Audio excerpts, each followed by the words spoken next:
Well, we are talking blood sugars today. So foods to eat, foods to avoid is going to be what I talk about in a little bit later. Before I get into the whole food things side of things, I just want to talk a bit about like what in your body when you've got like a blood sugar problem. So what you will tend to notice is your energy levels are going to fluctuate. You're going to have highs, lows in energy. But what the thing you'll probably notice the most is the lows, the big lows. You can have the headache, you can get headaches, you can get nausea, you can feel dizzy, you can get angry, hangry, impatient. What else? They're pretty good symptoms.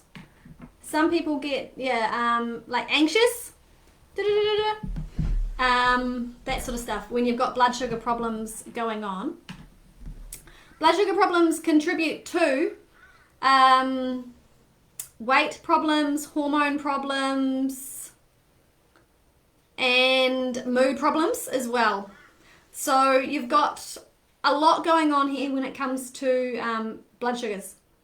So what I want to do is show you a little bit about what else is going on and how you can correct this with food a little bit, and the other organs that are also playing a big role here, and then also a little bit about fasting, that sort of thing, weight loss, because fasting, when you've got a blood sugar problem, when you've got a weight problem, people go, oh, I'm going to fast. But if you've got a blood sugar problem and a weight problem, this can actually be really, really bad. Even though there's lots of science out there that's saying if you've got weight problems, you want to lose weight and you want to balance your blood sugars, is to do intermittent fasting. However, what I have found, and this is particularly the case with women, to be honest, I don't know if this is the case with men because I haven't worked with enough men, but I know this to be true for women, is that if you've got a blood sugar problem and you're trying to lose weight or balance your hormones, you shouldn't be doing intermittent fasting yet until you've balanced the blood sugars. Now, what happens is balancing blood sugars can actually be very hard to do if you've got adrenal problems first. Yeah. So when you've probably heard of me talking about this, about like adrenal fatigue before, or you've got low energy in the morning when you wake up, or you have that afternoon dip in the afternoon when you feel like tired, or you need to sleep between like time between 2 and sort of 4 in the afternoon. Or the other one is when you feel okay there, like maybe low during the day and then you're wide awake at night. These are all signs of potential adrenal cortisol problems in the body. So if that's going on and you're noticing that you've got blood sugar problems going on, this one, the adrenal problem, is the first thing you need to fix before you try to do the blood sugars. Blood sugars are directly affected by the adrenals and the cortisol. So it's hard to fix that problem if you're ignoring the stress. So stress has a major causing factor, I guess you could say, is a major causing factor of blood sugar problems overall, because it affects your adrenals and the ability to produce cortisol. And when cortisol is erratic, your energy is erratic.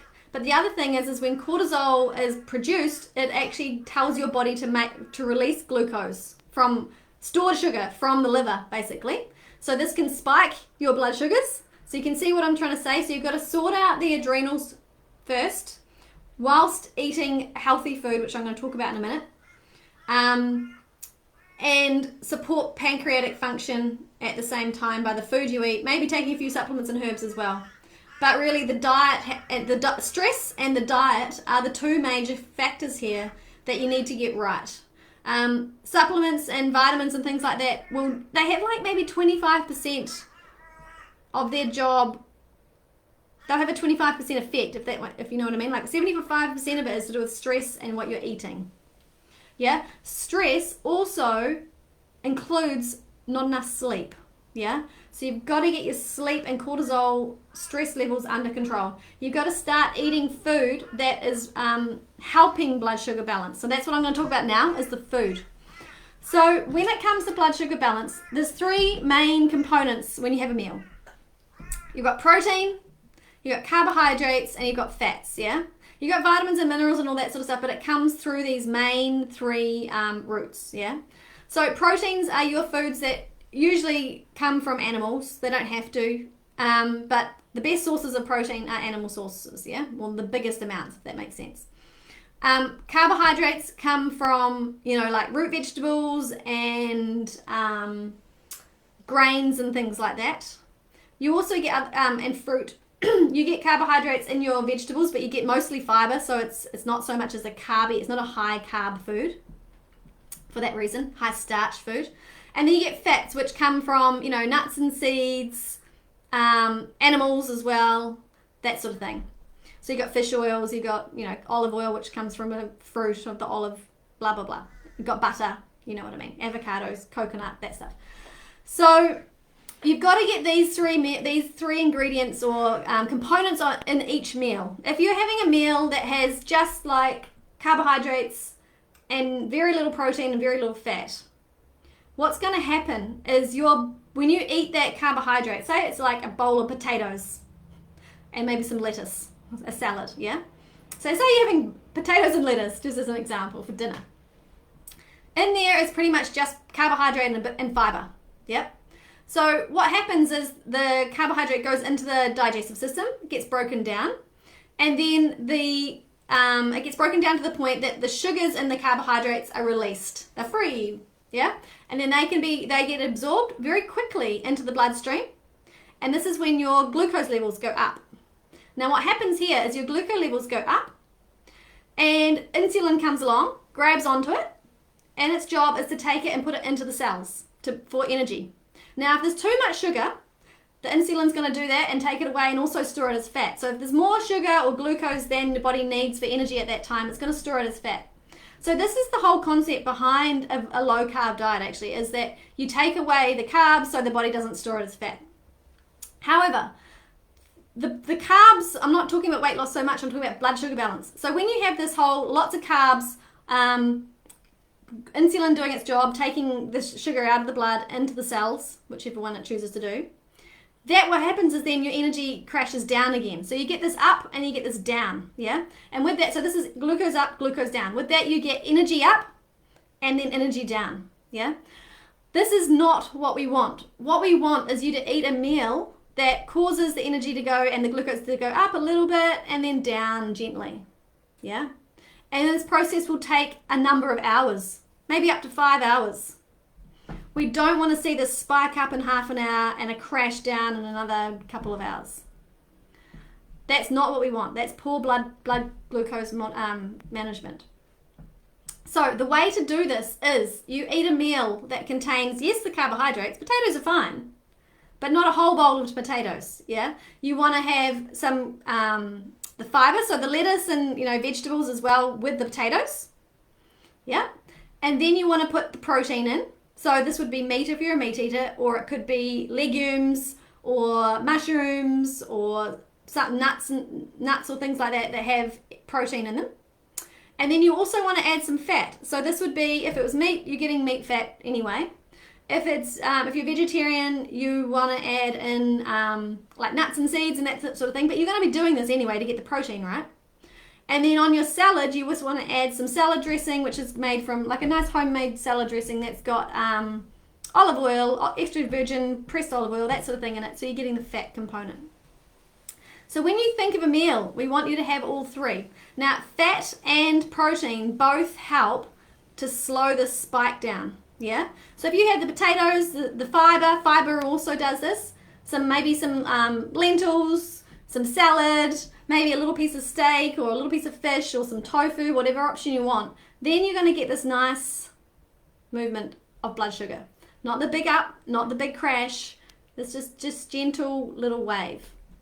That is how you stabilize your blood sugars, yeah? And then you do this at every meal, not just one meal, every so often, where you just eat a meal of meat. If you just ate a meal of meat and no vegetables and no carbs, you actually end up having a similar problem, yeah? If you have a meal that's just fat, same sorts of problems, yeah? You start seeing problems, whichever way it is. So you need to have three components. And then once you've learned that, that's step 1. Step 2 from there is to learn how to identify how much protein and carbohydrate, protein and fat your body needs at each meal. And that's what I do, that's what I teach, is the metabolic typing thing. So you're either more of a protein person, you're more of a mixed type, or you're more of a carbohydrate type. Once you do that, then you know exactly how much carb, protein, fat to have with your meals. Yeah? This is how you balance your blood sugars. So you reduce your stress, you support your adrenal function, you get good sleep, you reduce stress as much as possible, considering this kind of crazy world that we're living in at the moment. Stress is pretty high. Then you make sure you're eating a balanced diet, which is what I was talking about, protein, carbs and fats, and like lots of veggies in each meal. Yeah. Then you tweak it for your body type. The other thing that you should do right at the beginning is also remove all of your processed sugars. Yeah. So this is any sugar that you're adding to tea or that coffee, remove that because it spikes your cortisol, which also spikes your sugars. Yeah, so not just coffee, caffeine in general. Yeah, you need to processed foods, packaged foods, all those sorts of things like chips and fish and chips and takeaways and all that stuff. That all contributes to the blood sugar problems as well. So you take all that stuff out. That's just like the initial obvious kind of thing to do. Then you do the 3 things. Then you work out what your body type is, and then off you go. And what will happen is, to start with, your blood sugars might be like up and down, up and down. As you start to eat properly for your body type, this will start to balance out. And then one day it'll be like this. You can also, once you're starting to eat well, you can also then start to add in herbs and vitamins and minerals to assist that process faster, to reduce cravings, to help with fat metabolism, all that sort of stuff. That's the stuff that I can guide you with as well. So there you go. Hope that's helpful. Hope that made sense. If you want more help, you know what to do, guys. Ladies, boys, girls, all of you. Feel free to send me a message at any time. Here to help. Have a great day. Thanks for watching. We'll see you next week. Oh, and if you're on the Sunshine Coast, not this weekend, it's next Saturday, the 28th, we are holding a gardening workshop, how to grow your own food. It's completely free. There is, if you look in I'll put a little link in the bottom of this if you're interested, or if you've got someone who wants to come along. Really good thing to do, because good health starts with good food, and the best food you can have comes from your own garden. Okay, bye-bye.